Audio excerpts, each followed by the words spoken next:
Family teamwork in this household means one person volunteers silently while the other gets to be fragile. A thread from Reddit entitled People where "I need help" meant "you'll handle it." Growing up, my sister and I were treated differently, but it took me a long time to really notice how that carried into adulthood.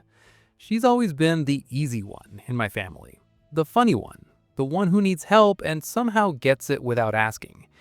I was the responsible one, the one who didn't complain, didn't need much, and figured things out quietly. As adults, it shows up in small but exhausting ways. Recently, my family planned a small gathering. Nothing fancy. At some point, my sister casually mentioned she needed help with something related to it. Not a request, just a statement dropped into the conversation like she was reporting the weather. No one looked at her to clarify. Everyone looked at me. Before I could even respond, my mom jumped in with a, "Well, you'll handle that, right?" As if this had already been agreed on in some secret meeting I wasn't invited to. I said I couldn't this time. I already had plans. Honestly, I just didn't have the energy. The room went weirdly quiet. Not angry, just confused. My sister looked genuinely stunned, like the idea that I wouldn't just do it hadn't even crossed her mind. She didn't get mad. That almost made it worse. She just looked hurt and said softly, "I thought you'd want to help because you always do." Then my parents immediately started listing how stressed she's been lately, how much pressure she's under. My reasons barely acknowledged. Later, I was told I'd made things awkward and that it wouldn't have been a big deal if I'd just done it. No one asked her why she couldn't handle it herself. No one suggested splitting the task. It was simply assumed, again, that I'd absorb the labor without comment. In this family, your willingness isn't a choice, it's infrastructure. I don't think she sees herself as entitled. I don't even think it's conscious.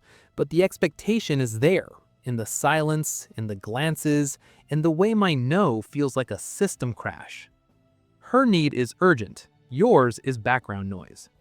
Saying no didn't feel like a boundary. It felt like breaking an invisible rule I never agreed to, but was punished for violating anyway. The default setting doesn't get to opt out, it just gets flagged as malfunctioning. In this world, saying "I can't help right now" is treated as a social offense. This isn't rudeness, it's a quiet recalibration of who matters. Her stress justifies intervention. Yours justifies silence.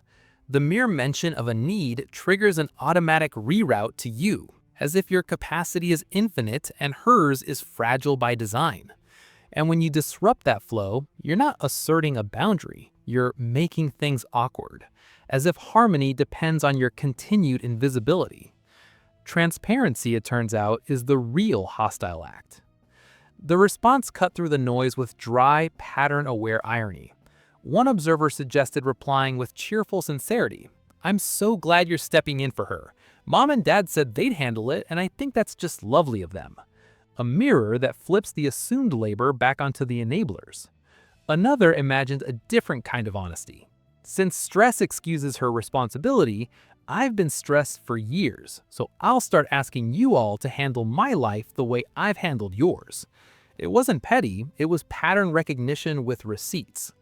A third noted the quiet cruelty of being told your no ruined the mood, as if emotional labor only counts when it's given freely, silently, and without limit. Sometimes the quietest comeback is the loudest truth. So we have a family that treats one daughter's existence as an ongoing request and the other's presence as a service contract, while calling her reluctance making things awkward. Which makes you ask, if your reliability is your role, what happens when you're no longer willing to play it?